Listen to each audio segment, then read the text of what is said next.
जब जब आवश्यकता पड़ती तब तब भगवान अवतार लेते हैं। एक युग में जितनी बार आवश्यकता और अवसर प्राप्त होता उतनी बार अवतार लेते हैं। जैसे समुद्र मंथन में भगवान ने कई अवतार धारण किए। उसी समय अजित रूप से देवताओं के साथ मिलकर समुद्र मंथन कर रहे हैं। कक्षप रूप से मंदराचल को नीचे धारण किए हुए, शास्त्राबाहु हजारों भुजाएं से ऊपर पकड़े हुए हैं। अमृत लेकर के धन्वंतरी रूप में प्रकट होते हैं। दैत्य लोग अमृत ले जाते हैं तो मोहिनी रूप धारण करके अमृत देवताओं को पिलाते हैं। एक ही लीला में कई अवतार धारण कर लिए। अधर्म की वृद्धि और धर्म का ह्रास होने का मुख्य कारण है नाशवान पदार्थों की ओर आकर्षण। जैसे केवल माता पुत्र पैदा नहीं कर सकती, पिता का संयोग अत्यंत आवश्यक है, ऐसे ही ये प्रकृति स्वयं रचना नहीं कर सकती, इसमें पिता परमात्मा की आवश्यकता। उसी के संयोग से ये संपूर्ण ब्रह्मांडों की रचना हुई है।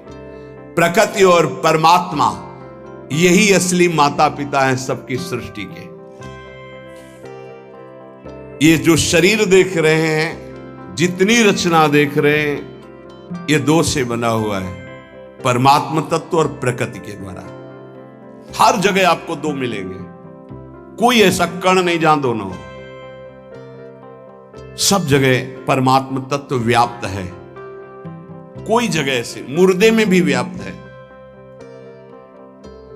मुर्दे में वेन के शरीर को मथा तो भगवान निकल आए, पृथु भगवान का अवतार हो गया। खंबे से भगवान नरसिंह रूप में निकल आए।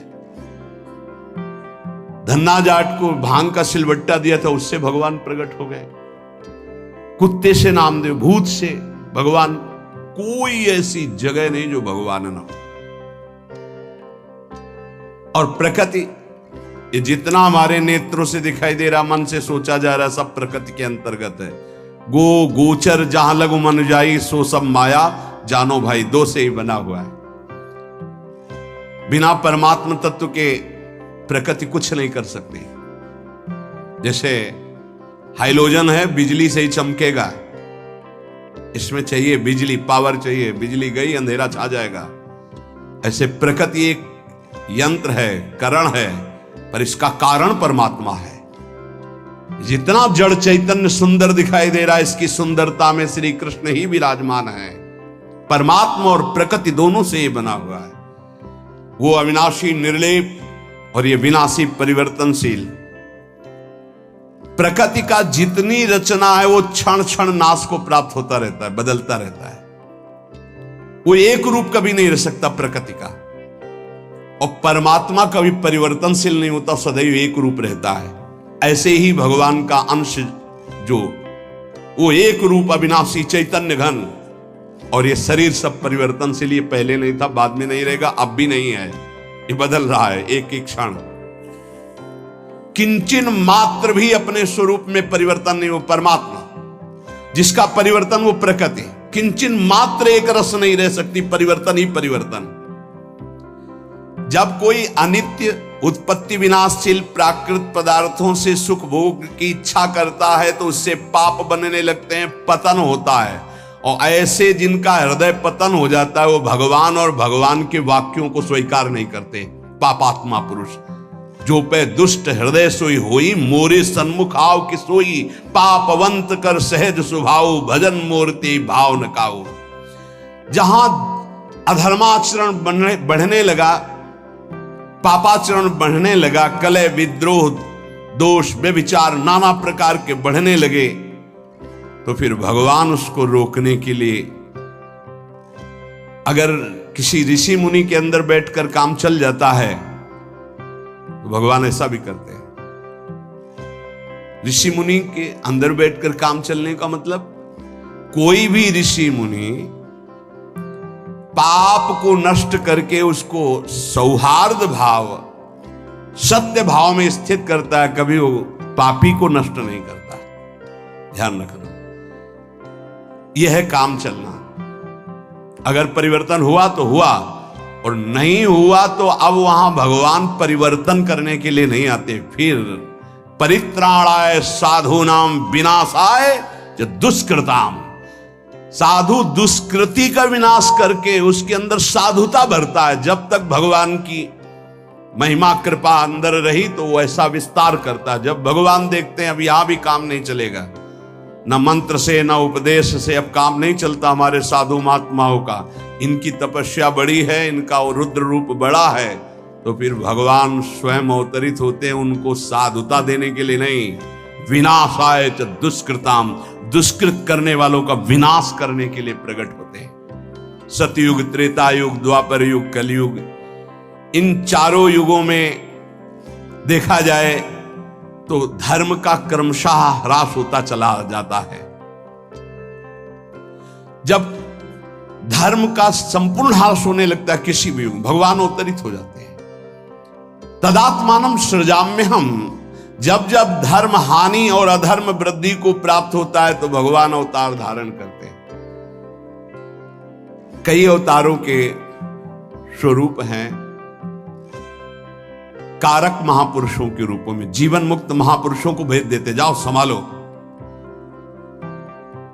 जैसे एक समय बड़े बड़े महापुरुष एक साथ प्रकट हुए, अलग अलग प्रांतों में प्रकट हुए, संभाल रहे हैं, हर जगह अपने अपनी सीमा में भक्ति का प्रकाश करके अधर्मियों की वृत्तियों का परिवर्तन कर रहे हैं।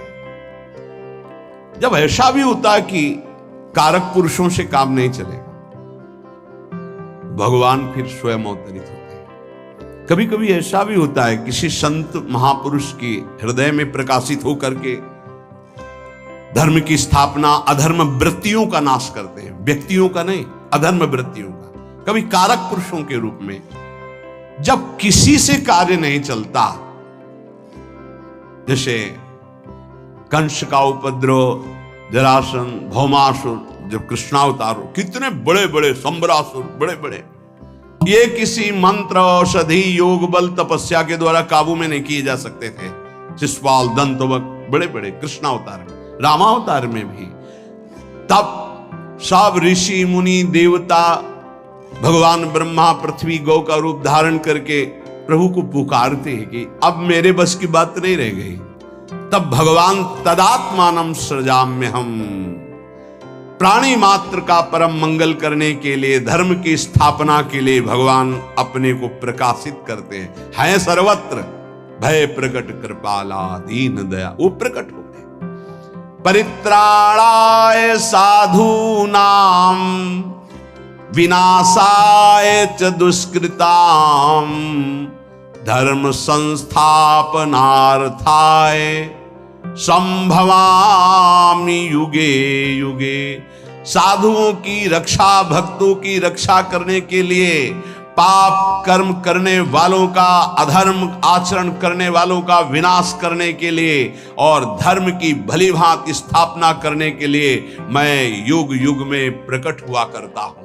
अर्जुन जी से कहते हैं परित्राणाय साधूनाम, साधु मनुष्यों के द्वारा अधर्म का नाश और धर्म का प्रचार होता है, इसलिए भगवान साधुओं की रक्षा के लिए अवतार धारण करते हैं। साधु किसे कहते हैं?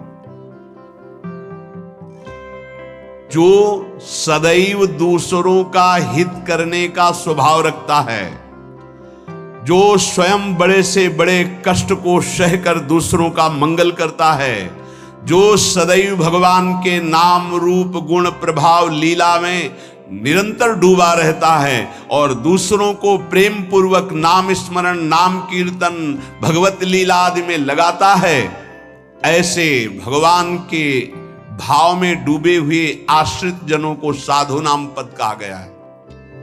जिसका एकमात्र परमात्मा ही है उसे साधु कहते हैं, जिसका एकमात्र परमात्मा प्राप्ति उद्देश्य है उसे भी साधु कहते हैं, जिसका नाशवान संसार के भोगों का उद्देश्य है उसे ही असाधु कहते हैं। असत परिवर्तनशील वस्तुओं में जिसकी कामनाएं बढ़ चुकी हैं, ज्यों ज्यों कामनाएं भोगी जाती त्यों त्यों असाधुता बढ़ती चली जाती है और साधुता क्षीण होती जाती है। साधुता लुप्त हो जाने पर अधर्माचरण बुरा नहीं लगता। ध्यान रखना, जिसका पवित्र हृदय थोड़ी भी गलती करेगा तो जलेगा, और वही जब गलती पे गलती करता जाएगा तो फिर उसकी जलन खत्म हो जाएगी। साधक को महसूस होता है मेरे से गलती हो गई, वो जलता है, रोता है, और जब भयंकर पापाचरण होने लगता है तो उसे गर्व होने लगता है कि मैं ऐसा भोगता करता हूं। उसको कोई गिलानी नहीं होती। जैसे कोई कहते हैं कि हमको तो कोई गिलानी नहीं हुई, हमारा तो कोई, क्योंकि तुम्हारा मलिन अंतःकरण हो गया। इसलिए देखो, ज्यों ज्यों भोगों में वृत्ति बढ़ती चली जाती तो पापाचरण बढ़ता है। पापाचरण बढ़ने से साधुता लुप्त होती है। असाधुता का मूल, वो मूढ़ता, वो कामना बढ़ती चली जाती, हृदय मलिन हो जाता, उसको ग्लानि भी नहीं होती, पश्चाताप भी नहीं होता। साधु पुरुष पशु पक्षी वृक्ष मनुष्य देवता पितर सबका हित, सबका आनंद, सबका सुख चाहते हैं, वही साधु होते हैं। यदि सच्ची बात तुम संतों के मन के भाव को जान जाओगे तो उनके चरणों को पकड़ लोगे। ये विपरीत दुष्ट लोग बाहर से केवल मृदु बोलते हैं, इनके अंदर केवल दूसरों को दुख देने की बात रहती, सुख लूटने की बात रहती है। यहां कहते हैं कि यदि भगवान साधु पुरुषों की रक्षा किया करते हैं तो फिर संसार में साधु पुरुष दुख क्यों पाते हुए देखे जाते हैं?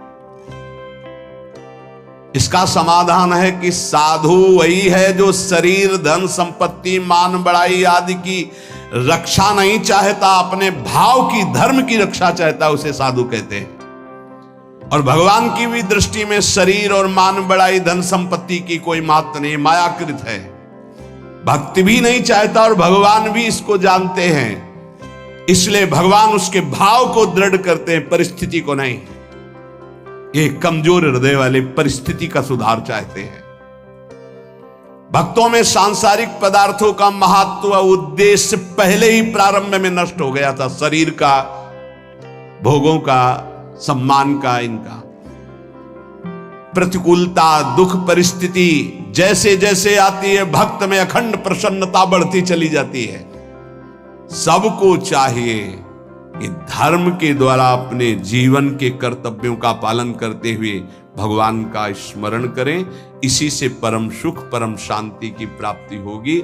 जो भगवान के नाम जप को निषेध करे, जो भगवान की महिमा की अवहेलना करे, शास्त्रों को झूठा बताए, कान में अंगुली डालो, उठकर चल दो, उस सभा में मत बैठना, नहीं तो पाप लगेगा। और उस पुरुष की दुर्गति जो होगी, अगर तुम जीवित रहोगे तो देख लेना, पक्की बात है। शारीरिक दुर्गति, मानसिक दुर्गति और अंततोगत्वा परिणाम दुर्गति। इसलिए बहुत सावधान होकर के चला जाए। निरंतर भगवान का नाम गुण रूप लीला धाम का आश्रय और आचरण हमारे धर्म शास्त्रों के अनुसार होना चाहिए, तभी जीवन मंगलमय हो जाएगा। अभी अवसर है, निकल चलो, आगे आपको अवसर भी नहीं मिलेगा। बुद्धि ही इतनी पवित्र हो जाएगी कि भगवत प्राप्ति की चाह ही नहीं रह जाएगी। सत्संग मिलना दुर्लभ हो जाएगा। इसलिए अभी अवसर है, खूब नाम जप करो, अपने को बचाओ कुसंग से और भगवान की प्राप्ति कर लो। इस जन्म मरण के चक्र से छूटकर आत्यंतिक महासुख को प्राप्त हो जाओ।